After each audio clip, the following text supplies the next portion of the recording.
आज हम बात करने वाले हैं ओशो की किताब जो चाहोगे वही बन जाओगे के बारे में, जो आपकी सोच और जिंदगी को पूरी तरह बदलने की ताकत रखती है। ओशो इस किताब में हमें यह समझाते हैं कि हमारा जीवन हमारी सोच से बनता है। अगर हम अपने विचारों और इच्छाओं को समझें और उन्हें सही दिशा में इस्तेमाल करें, तो हम वही बन सकते हैं जो हम सच में बनना चाहते हैं। यह किताब सिर्फ प्रेरणा देने वाली नहीं है, बल्कि यह आपको अपने अंदर की शक्ति, अपनी इच्छाओं और अपने डर को समझने का रास्ता भी दिखाती है। ओशो के शब्द सरल हैं, लेकिन उनके अर्थ बेहद गहरे और प्रभावशाली हैं। किताब में वह बताते हैं कि कैसे हम अपने डर और चिंता को छोड़कर, अपने मन की आवाज सुनकर पूरी जिंदगी को एक उत्सव की तरह जी सकते हैं। अगर आप अपनी जिंदगी में बदलाव चाहते हैं, अपने सपनों को साकार करना चाहते हैं और हर दिन को खुशियों और सफलता से भरना चाहते हैं, तो यह किताब आपके लिए एक मार्गदर्शक की तरह है। इसमें दिए गए पॉइंट्स आपको न केवल मोटिवेट करेंगे, बल्कि आपकी सोच को पूरी तरह बदल देंगे और जीवन में नई ऊर्जा भर देंगे। 1. जो चाहो वही बनो। दोस्तों, ओशो कहते हैं, इंसान के पास सबसे बड़ी ताकत उसकी चाहत होती है। जो चीज आप दिल से चाहते हो, जिस चीज को लेकर आप रातों को जागते हो, जिसके बारे में दिन भर सोचते हो, वही आपके जीवन में आकार लेती है। आपकी सोच आपके जीवन की दिशा तय करती है। लेकिन दिक्कत यह है कि ज्यादातर लोग अपनी चाहत को सही तरह से पहचान ही नहीं पाते। सोचिए, जब आप छोटे थे तो आपने कितने सारे सपने देखे होंगे। पायलट बनने का, डॉक्टर बनने का, बिजनेसमैन बनने का, शायद गायक या डांसर बनने का। लेकिन जैसे जैसे आप बड़े होते गए, समाज, परिवार और दूसरों की राय ने आपके असली सपनों पर धूल जमा दी। ओशो कहते हैं कि यही सबसे बड़ी समस्या है। हम अपनी जिंदगी दूसरों के हिसाब से जीने लगते हैं। जो चाहो वही बनो का मतलब है पहले खुद से ईमानदारी से पूछना कि तुम वास्तव में क्या चाहते हो। अगर तुम्हें पैसे की चाहत है, तो सोचो कि क्यों चाहिए। अगर नाम और शोहरत चाहिए, तो क्या वो तुम्हारी आत्मा की सच्ची पुकार है। ओशो कहते हैं, जब तक तुम अपनी असली चाहत नहीं पहचानोगे, तब तक तुम सिर्फ दूसरों की कॉपी बनकर रहोगे। मान लीजिए आप पेंटर बनना चाहते हैं, लेकिन लोग कहते हैं कि इसमें पैसा नहीं है। फिर आप समझौता करके कोई नौकरी पकड़ लेते हैं जो आपको पसंद ही नहीं। सालों बाद आप डिप्रेशन में चले जाते हो, क्योंकि आपने अपने असली पैशन को दबा दिया। ओशो कहते हैं कि यह जिंदगी का सबसे बड़ा अपराध है, अपने असली स्वभाव को मार देना। तो सबसे पहला स्टेप है, अपने दिल की सुनो। इसके लिए आपको थोड़ा समय खुद के साथ बिताना पड़ेगा। फोन बंद करो, सोशल मीडिया से दूर रहो और शांत होकर सोचो कि क्या चीज तुम्हें जिंदा महसूस कराती है। कौन सा काम करते समय तुम समय का ध्यान भूल जाते हो। कौन सा काम तुम्हारे चेहरे पर मुस्कान ले आता है। यही तुम्हारी सच्ची चाहत है। दूसरा स्टेप है, विश्वास रखो कि तुम इसे पा सकते हो। ज्यादातर लोग चाहते तो बहुत कुछ हैं, लेकिन भीतर से डरते हैं कि ये मुमकिन नहीं। ओशो कहते हैं कि चाहत और विश्वास दोनों का मिलना जरूरी है। अगर तुम चाहते तो हो, लेकिन भरोसा नहीं करते, तो ब्रह्मांड भी तुम्हारी मदद नहीं करेगा। तीसरा स्टेप है, छोटे छोटे कदम उठाओ। मान लो तुम बिजनेस करना चाहते हो। तुम्हें तुरंत लाखों रुपए का इन्वेस्टमेंट लगाने की जरूरत नहीं है। छोटे से शुरू करो, सीखते जाओ, गिरो उठो और आगे बढ़ते रहो। ओशो कहते हैं, जब तुम सही दिशा में पहला कदम उठाते हो, पूरा अस्तित्व तुम्हारा साथ देता है। और सबसे जरूरी बात, डर को छोड़ दो। लोग क्या कहेंगे ये सोचना बंद करो। ओशो कहते हैं कि लोग हमेशा कुछ न कुछ बोलेंगे, लेकिन अगर तुम अपने सपनों को मार दोगे सिर्फ इसलिए कि लोग हंस सकते हैं, तो तुम कभी खुश नहीं रहोगे। इसलिए दोस्तों, जो चाहो वही बनो सिर्फ एक मोटिवेशनल लाइन नहीं है, ये जिंदगी जीने का सबसे बड़ा नियम है। चाहे तुम्हारा सपना कितना भी बड़ा क्यों ना हो, उसे पाना मुमकिन है। बस तुम्हें अपने दिल से चाहना पड़ेगा, खुद पर भरोसा करना पड़ेगा और उसके लिए एक्शन लेना पड़ेगा। तो डर छोड़ो, जिंदगी को गले लगाओ। दोस्तों, ओशो कहते हैं कि डर इंसान का सबसे बड़ा दुश्मन है। डर हमें वहीं रोक देता है जहां से हमारी जिंदगी का असली सफर शुरू होना चाहिए। सोचिए, हम में से कितने लोग ऐसे हैं जो सिर्फ डर की वजह से अपने सपनों को कभी जी ही नहीं पाते। डर कि लोग क्या कहेंगे, डर कि हम असफल हो जाएंगे, डर कि कहीं सब गलत ना हो जाए। लेकिन ओशो हमें समझाते हैं कि डर सिर्फ हमारे दिमाग की एक कल्पना है, एक माया है। असल में डर का कोई अस्तित्व ही नहीं है। ये सिर्फ हमारी सोच की एक परछाई है। जब हम इस परछाई को सच मान लेते हैं तो हमारी जिंदगी सीमित हो जाती है। ओशो कहते हैं कि डर को खत्म करने का सिर्फ एक तरीका है, उसका सामना करना। जितना ज्यादा हम डर से भागेंगे वो उतना ही हमारा पीछा करेगा। लेकिन जैसे ही हम डर के सामने खड़े हो जाते हैं और कहते हैं कि हाँ मैं तैयार हूं, डर की पकड़ ढीली पड़ जाती है। मान लो आप कुछ नया शुरू करना चाहते हो, बिजनेस, नया करियर, किसी को प्रपोज करना या अपने मन की बात कहना, लेकिन आप डरते हो कि रिजेक्ट हो जाओगे। उस डर को महसूस करो, उसे स्वीकार करो, लेकिन उसके बावजूद कदम उठाओ। जैसे ही आप पहला कदम उठाते हो, डर पिघलने लगता है। ओशो हमें एक और खूबसूरत बात बताते हैं, डर को दुश्मन मत बनाओ, डर को समझो, उसे महसूस करो। क्योंकि डर हमें यह दिखाता है कि कहाँ हमें ग्रोथ की जरूरत है। जहां डर है वहीं पर हमारा असली ट्रांसफॉर्मेशन छुपा है। अगर आप डर को अपना शिक्षक बना लो तो वही डर आपकी सबसे बड़ी ताकत बन जाएगा। जिंदगी एक खूबसूरत अवसर है, लेकिन हम उसे तब तक जी नहीं पाते जब तक डर की कैद में है। सोचिए, अगर मौत का डर ना हो तो हम कितने बहादुर बन जाएंगे। अगर रिजेक्शन का डर ना हो तो हम कितनी आजादी से प्यार कर पाएंगे। अगर फेल होने का डर ना हो तो हम कितने बड़े बड़े काम कर पाएंगे। ओशो कहते हैं, डर को छोड़ो और जिंदगी को गले लगाओ। हर सुबह ये सोचो कि आज मेरा आखिरी दिन है। ये सोचते ही डर की जगह जिंदगी के लिए प्यार आ जाएगा। आप हर पल को जीना शुरू कर दोगे, हर रिश्ते को और गहराई से महसूस करोगे, हर काम में अपना पूरा दिल लगाओगे। डर छोड़ने का एक और तरीका है ध्यान, मेडिटेशन। जब आप ध्यान में बैठते हो और अपनी सांस को महसूस करते हो तो आपको एहसास होता है कि डर सिर्फ आपके विचारों में है। जैसे ही विचार शांत होते हैं, डर अपने आप गायब हो जाता है। ओशो कहते हैं कि ध्यान डर को खत्म करने का सबसे सीधा रास्ता है। तो दोस्तों, आज से अपने डर को पहचानो। चाहे वो डर कुछ भी हो, असफलता का, समाज का, अकेलेपन का, उसे लिख लो, उसे देखो और फिर उसके बावजूद एक छोटा सा कदम आगे बढ़ाओ। क्योंकि कदम उठाने से डर टूटता है और डर टूटते ही असली जीवन शुरू होता है। 3, वर्तमान में जीना सीखो। दोस्तों, आज हम एक ऐसे विषय पर बात करने वाले हैं जो हमारी पूरी जिंदगी को बदल सकता है, और वो है वर्तमान में जीना। ओशो कहते हैं, इंसान की सबसे बड़ी समस्या यह है कि वह या तो अतीत में जी रहा है या भविष्य में। जरा सोचिए, आपका मन कितना समय वर्तमान में रहता है। ज्यादातर हम अपने अतीत की गलतियों पर पछताते रहते हैं। काश मैंने ये किया होता, काश मैंने वो नहीं किया होता। ये काश हमारी खुशी छीन लेता है, और जो समय बचता है उसमें हम भविष्य की चिंता में डूबे रहते हैं। क्या होगा अगर ये काम बिगड़ गया? क्या होगा अगर मैं फेल हो गया? ओशो कहते हैं कि असली जिंदगी न अतीत में है न भविष्य में। असली जिंदगी तो बस इस पल में है। अगर हम हर पल को पूरी तरह से जीना सीख लें तो हमारी आधी समस्याएं खुद ही खत्म हो जाएंगी। सोचिए, जब आप खाना खा रहे होते हैं तो आपका दिमाग कहाँ होता है? या तो ऑफिस के काम में, या मोबाइल में, या किसी पुराने झगड़े में। नतीजा ये होता है कि आप खाना भी नहीं चख पाते। अगर आप सचमुच वर्तमान में रहें तो वही खाना भी स्वादिष्ट लगने लगेगा। वर्तमान में जीने का मतलब ये नहीं है कि आप अपने भविष्य की योजना मत बनाओ। योजना बनाना जरूरी है, लेकिन उस योजना को लेकर चिंता करना जरूरी नहीं है। चिंता कभी भी आपके कल को बेहतर नहीं बनाती, बस आज को खराब कर देती है। ओशो ध्यान का महत्व इसीलिए समझाते हैं। ध्यान हमें वर्तमान में ले आता है। ध्यान सिर्फ आंखें बंद करके बैठना नहीं है।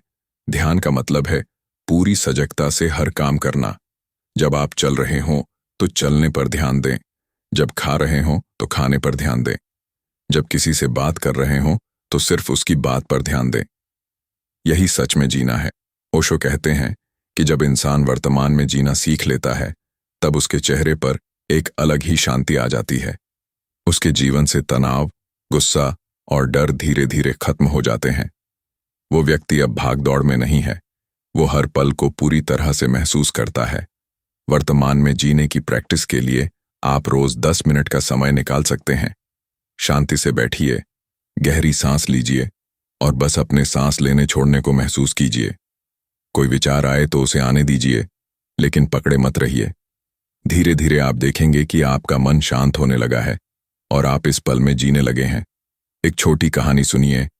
एक बार एक व्यक्ति ओशो के पास आया और बोला, मैं हमेशा परेशान रहता हूं, कभी अतीत के लिए कभी भविष्य के लिए, मुझे शांति नहीं मिलती। ओशो मुस्कुराए और बोले, तुम्हारी परेशानी इसलिए है क्योंकि तुम्हारा मन कभी यहां नहीं होता, ये हमेशा वहां या वहां होता है। इसे यहां ले आओ। दोस्तों, जीवन बहुत छोटा है। अगर हम इसे अतीत के बोझ या भविष्य की चिंता में बर्बाद कर देंगे तो ये पल दोबारा कभी नहीं आएंगे। इसलिए जो भी करो पूरी तरह से करो। हंसो तो पूरी तरह हंसो, रो तो पूरी तरह रो, प्यार करो तो पूरी तरह करो। यही ओशो का संदेश है। 4. प्रेम ही असली धर्म है। दोस्तों, ओशो कहते हैं, प्रेम ही असली धर्म है। सोचिए जरा, आज की दुनिया में धर्म का मतलब लोग क्या समझते हैं? मंदिर जाना, पूजा करना, रोज के नियम निभाना, परंपराओं का पालन करना। लेकिन ओशो कहते हैं कि असली धर्म इन सबसे कहीं बड़ा है। असली धर्म वो है जो दिल को जोड़ दे, जो इंसानों को जोड़ दे, जो तुम्हारे अंदर प्यार पैदा करे। ओशो का मानना है कि जब तक तुम्हारे भीतर प्रेम जागृत नहीं होता, तब तक तुम किसी भी धर्म को सच में नहीं समझ सकते। मंदिर जाना आसान है, किताबें पढ़ना आसान है, लेकिन किसी से सच्चा प्रेम करना मुश्किल है, क्योंकि प्रेम में तुम्हें अपना अहंकार छोड़ना पड़ता है। प्रेम में तुम्हें अपने कोमल भावनाओं को स्वीकारना पड़ता है, और यही असली आध्यात्मिकता की शुरुआत है। कल्पना कीजिए, अगर पूरी दुनिया में लोग सिर्फ प्रेम से जीना सीख लें तो क्या होगा? न कोई युद्ध रहेगा, न कोई नफरत, न कोई भेदभाव। ओशो कहते हैं कि प्रेम वह चाबी है जो हर ताले को खोल सकती है। प्रेम वह रोशनी है जो हर अंधेरे को मिटा सकती है।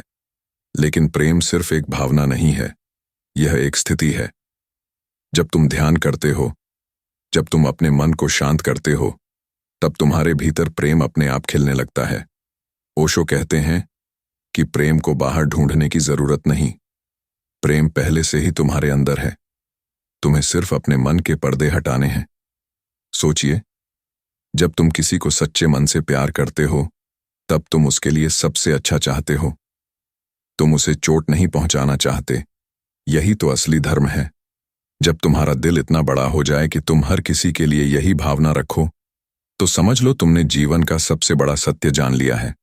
ओशो यह भी समझाते हैं कि प्रेम सिर्फ एक रिश्ते तक सीमित नहीं है। प्रेम का मतलब सिर्फ रोमांटिक रिलेशनशिप नहीं है। प्रेम का मतलब है हर इंसान, हर जानवर, हर पेड़, हर फूल के प्रति एक गहरी करुणा। जब तुम अपने आसपास की दुनिया को प्रेम से देखते हो, तब तुम्हारी सोच बदल जाती है। तुम्हें छोटी छोटी चीजों में भी खुशी मिलने लगती है। अब सवाल उठता है कि हम प्रेम कैसे सीख सकते हैं? ओशो का जवाब है, प्रेम सीखा नहीं जाता, प्रेम जिया जाता है। अगर तुम खुद से प्रेम करना सीख जाओगे, अगर तुम खुद को अपनाओगे, तो धीरे धीरे यह प्रेम दूसरों तक फैलने लगेगा। ओशो कहते हैं कि असली आध्यात्मिक यात्रा तब शुरू होती है जब तुम दूसरों को बदलने की कोशिश बंद करके खुद को बदलने लगते हो। जब तुम्हारा दिल प्रेम से भर जाता है, तो तुम्हारी नजर में हर इंसान एक मंदिर बन जाता है। तब नफरत की कोई जगह नहीं बचती। अपनी आंखें बंद करें, गहरी सांस लें और अपने जीवन में किसी ऐसे इंसान को याद करें जिससे वे सच्चा प्रेम करते हैं। उन्हें कहो कि उस व्यक्ति के लिए आभार महसूस करें। यह छोटा सा अभ्यास लोगों को प्रेम की शक्ति का अनुभव कराएगा। अंत में ओशो हमें यही सिखाते हैं कि धर्म का असली मतलब है प्रेम, बाकी सब सिर्फ बाहरी दिखावा है। अगर तुम्हारे जीवन में प्रेम नहीं है, तो कोई भी धर्म तुम्हें मुक्ति नहीं दिला सकता। लेकिन अगर प्रेम है, तो तुम्हें और कुछ चाहिए ही नहीं। 5. अपने आप को जानो। दोस्तों, आज हम बात करने वाले हैं ओशो की उस सोच के बारे में जो जिंदगी को पूरी तरह बदल सकती है। ओशो कहते हैं, अपने आप को जानो। ये एक बहुत गहरी बात है।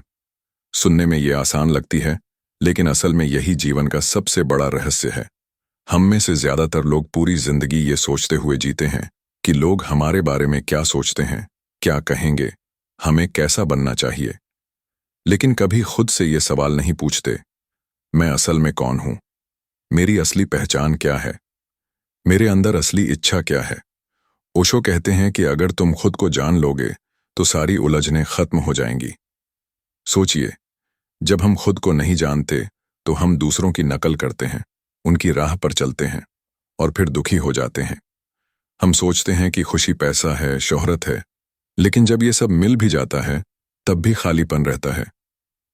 ये खालीपन इसलिए है क्योंकि हम अपने असली स्वरूप से दूर होते हैं। अपने आप को जानने का पहला कदम है खुद से सवाल पूछना। अपने आप से पूछो, मुझे सच में क्या पसंद है?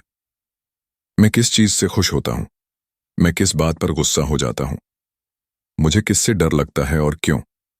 ये सवाल आसान लगते हैं, लेकिन इनके जवाब ढूंढने से हम खुद को समझना शुरू करते हैं। ओशो ध्यान, मेडिटेशन को इसका सबसे बड़ा उपाय मानते हैं। ध्यान का मतलब सिर्फ आंखें बंद करना नहीं है। ध्यान का मतलब है खुद को देखना, अपनी सोच को देखना, अपनी भावनाओं को देखना। जब तुम चुपचाप बैठकर खुद को देखने लगते हो तो धीरे धीरे तुम्हें समझ आता है कि तुम्हारे गुस्से कहाँ से आते हैं, तुम्हारे डर कहाँ से आते हैं, तुम्हारी इच्छाएं कहाँ से आती हैं। जैसे जैसे तुम ये समझने लगते हो, तुम्हारे फैसले साफ होने लगते हैं। तुम्हें पता चलने लगता है कि तुम्हें अपनी जिंदगी किस दिशा में ले जानी है। ओशो कहते हैं, खुद को जानो, फिर तुम्हें किसी और गुरु की जरूरत नहीं रहेगी। क्योंकि जब तुम खुद को पहचान लेते हो, तुम्हारे अंदर का गुरु जाग जाता है। तुम्हें खुद समझ आने लगता है कि सही क्या है और गलत क्या है। इसका असर सिर्फ तुम्हारी सोच पर नहीं पड़ता, बल्कि तुम्हारे रिश्तों पर भी पड़ता है। जब तुम खुद को जानने लगते हो तो दूसरों को भी बेहतर समझने लगते हो। तुम्हारे अंदर गुस्सा कम होने लगता है, झगड़े कम होने लगते हैं। तुम ज्यादा शांत, खुश और संतुलित हो जाते हो। और सबसे बड़ी बात, खुद को जानने से तुम्हारा डर खत्म होने लगता है, क्योंकि डर हमेशा अंधेरे से आता है। जब तुम्हें अपनी सच्चाई पता चल जाती है तो डर की कोई जगह नहीं बचती। तो दोस्तों, ओशो की ये बात सिर्फ एक विचार नहीं है, ये एक जीवन जीने का तरीका है। अगर आप सच में खुद को जानने की कोशिश करोगे, ध्यान लगाओगे, खुद से ईमानदार सवाल करोगे, तो धीरे धीरे आपको अपने असली स्वरूप की झलक मिलने लगेगी। 6. भीड़ की नकल मत करो दोस्तों। आज हम बात करने वाले हैं ओशो की एक ऐसी सोच के बारे में जो आपकी पूरी जिंदगी बदल सकती है। ओशो कहते हैं, भीड़ की नकल मत करो, अपनी राह खुद बनाओ। यह सुनने में बहुत आसान लगता है, लेकिन असल में यही वो सबसे मुश्किल और सबसे ताकतवर काम है जो कोई भी इंसान कर सकता है। जरा सोचिए, जब आप पैदा होते हैं तभी से आपको बताया जाता है कि क्या सही है, क्या गलत है। ये पहनना है, ये खाना है, ये पढ़ना है, ये बनना है। स्कूल में सबको एक जैसा सिखाया जाता है, सबको एक जैसा लिखा जाता है, सबको एक जैसा सोचने के लिए मजबूर किया जाता है। लेकिन ओशो कहते हैं कि असली जिंदगी तब शुरू होती है जब आप इस भीड़ वाली सोच से बाहर निकलते हो। भीड़ का मतलब क्या है? भीड़ का मतलब है बहुत सारे लोग एक जैसी सोच लेकर चलते हैं, चाहे वो सही हो या गलत। भीड़ डर से चलती है, भीड़ परंपरा से चलती है, भीड़ आदत से चलती है। लेकिन इंसान को इस भीड़ से ऊपर उठना है। अगर आप हमेशा सोचते रहोगे कि लोग क्या कहेंगे, तो आप कभी वो नहीं कर पाओगे जो आपका असली सपना है। ओशो कहते हैं, भीड़ में रहकर आप कभी अपने असली स्वरूप को नहीं जान सकते, क्योंकि भीड़ आपको वही बनने पर मजबूर करती है जो सब बने हुए हैं। लेकिन हर इंसान यूनिक है, हर इंसान की अपनी सोच है, अपना सपना है। सोचिए, अगर इतिहास में सारे लोग भीड़ के साथ चलते तो कभी भी नए आविष्कार नहीं होते, कभी कोई नया विचार पैदा नहीं होता। राइट ब्रदर्स ने हवाई जहाज बनाया जब सब लोग कहते थे ये पागलपन है, इंसान कभी उड़ नहीं सकता। लेकिन उन्होंने भीड़ की नहीं सुनी, उन्होंने अपने सपने पर भरोसा किया और आज पूरी दुनिया उड़ रही है। आपको भी यही करना है। अगर आपका सपना अलग है, अगर आपकी सोच अलग है, तो उसे दबाइए मत, उसे जीने की कोशिश कीजिए।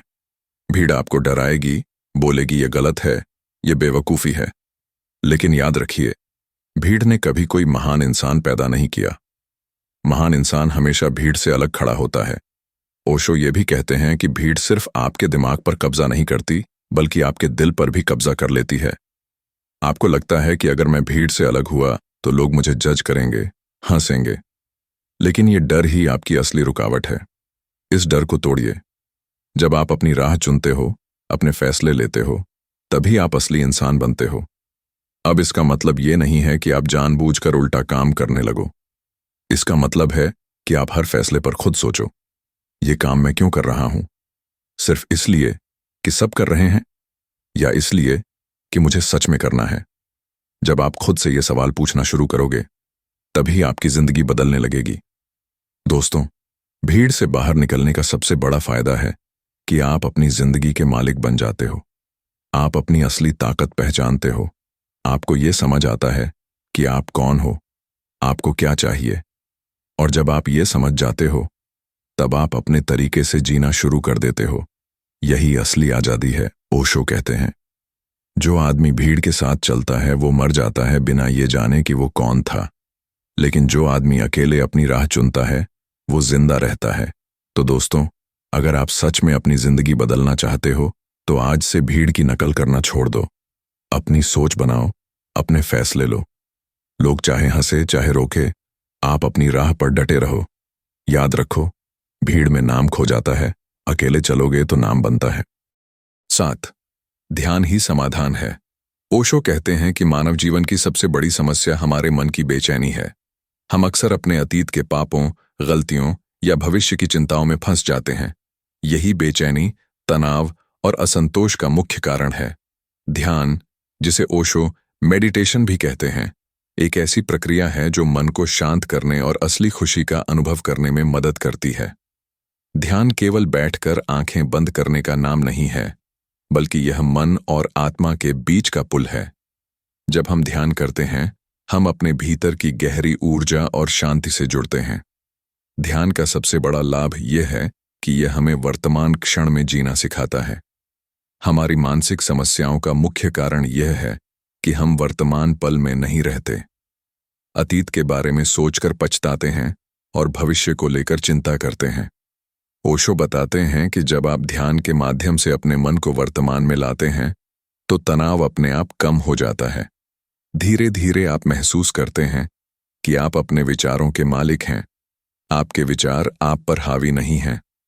ओशो ने ध्यान के कई प्रकार बताए हैं, जैसे कि सक्रिय ध्यान, श्वास पर ध्यान, चलने फिरने का ध्यान और मौन में बैठकर ध्यान। हर प्रकार का ध्यान आपको अपने भीतर की आवाज सुनने और अपने वास्तविक आत्मस्वरूप को पहचानने में मदद करता है। ध्यान से हम अपने अंदर की नकारात्मक ऊर्जा को पहचानते हैं और उसे छोड़ देते हैं। इससे हमारा मन हल्का होता है और जीवन में सकारात्मकता बढ़ती है। ध्यान सिर्फ मानसिक शांति ही नहीं देता, बल्कि यह हमारी सृजनात्मकता और निर्णय शक्ति को भी बढ़ाता है। जब मन शांत होता है, हम अपने जीवन में आने वाली समस्याओं का समाधान अधिक स्पष्ट और रचनात्मक तरीके से ढूंढ पाते हैं। ओशो कहते हैं कि जो व्यक्ति नियमित रूप से ध्यान करता है, वह केवल अपने लिए नहीं, बल्कि अपने आसपास के लोगों के लिए भी प्रेरणा बन जाता है। इसके अलावा ध्यान हमें आत्मस्वीकृति और आत्मविश्वास भी देता है। हम अपने डर, गुस्सा, चिंता और तनाव को बिना किसी बाहरी उपाय के अपने भीतर ही नियंत्रित करना सीखते हैं। यह प्रक्रिया धीरे धीरे हमारे जीवन को संतुलित, खुशहाल और शांत बनाती है। ओशो मानते हैं कि जीवन में सच्ची सफलता और खुशी बाहरी उपलब्धियों में नहीं, बल्कि अपने भीतर की शांति में है। 8. जीवन एक उत्सव है। ओशो कहते हैं कि जिंदगी एक उपहार है और इसे बोझ या समस्या की तरह नहीं जीना चाहिए। लोग अक्सर अपनी जिंदगी को रोजमर्रा की दिक्कतों, जिम्मेदारियों और चिंताओं में उलझा देते हैं। पर असली सवाल यह है कि क्या हम वास्तव में जी रहे हैं या सिर्फ सांस ले रहे हैं। ओशो की सोच के अनुसार जीवन का हर पल जश्न का पल होना चाहिए। सुबह उठना, सूरज की रोशनी महसूस करना, दोस्तों और परिवार के साथ समय बिताना या किसी छोटे से काम में सफलता पाना, ये सब छोटे छोटे उत्सव हैं। जब हम जिंदगी को उत्सव की तरह जीते हैं, तो हमारी मानसिक स्थिति पूरी तरह बदल जाती है। तनाव, चिंता और नकारात्मक भावनाएं धीरे धीरे कम हो जाती हैं। ओशो कहते हैं कि खुश रहना कोई बड़ी उपलब्धि नहीं है, बल्कि यह एक कला है। जैसे कोई कलाकार अपनी कला में खो जाता है और हर पल का आनंद लेता है, वैसे ही हमें भी अपने जीवन के हर पल में पूरी तरह डूब जाना चाहिए। इसका मतलब यह नहीं कि हमें गंभीर जिम्मेदारियों को नजरअंदाज कर देना चाहिए, बल्कि हमें अपनी जिंदगी में खुशी खोजने की आदत डालनी चाहिए। हर छोटी सफलता, हर मीठी बात, हर नई सीख, इन्हें उत्सव की तरह मनाना सीखें। जब आप जीवन को उत्सव की तरह देखने लगेंगे, तो आप पाएंगे कि आपके चारों ओर की दुनिया भी बदलने लगी है। लोग आपके आसपास खुश महसूस करेंगे, आपका मन हल्का होगा और आपका ऊर्जा स्तर बढ़ेगा। ओशो इस बात पर भी जोर देते हैं कि जीवन का उत्सव केवल बाहर की चीजों में नहीं है, बल्कि अंदर से भी महसूस होना चाहिए। खुद से प्यार करना, अपनी गलतियों को गले लगाना और अपनी क्षमताओं का जश्न मनाना भी जीवन का हिस्सा है। जब हम अपने अंदर के उत्सव को पहचानते हैं, तो हम दूसरों के साथ भी खुशियां बांट सकते हैं। यही सच्ची आध्यात्मिकता है, खुश रहना और खुशियां फैलाना। तो अगर आप चाहते हैं कि आपकी जिंदगी बदल जाए, तो हर दिन को एक उत्सव की तरह जियो। सुबह उठो, अपनी सांसों को महसूस करो, आस पड़ोस की चीजों की सराहना करो और हर पल को पूरी तरह जी लो। जीवन को उत्सव बनाने की आदत डालो, क्योंकि यही ओशो का असली संदेश है। दोस्तों, आज हमने ओशो की सोच के 8वें पॉइंट जीवन एक उत्सव है के बारे में विस्तार से जाना। आपको कौन सा पॉइंट सबसे ज्यादा पसंद आया, इसे नीचे कमेंट में जरूर बताइए। अगर आपको यह वीडियो पसंद आया तो लाइक करें, अपने दोस्तों के साथ शेयर करें और सब्सक्राइब करना बिल्कुल न भूलें। याद रखिए, जीवन को उत्सव की तरह जीना ही असली खुशहाली है।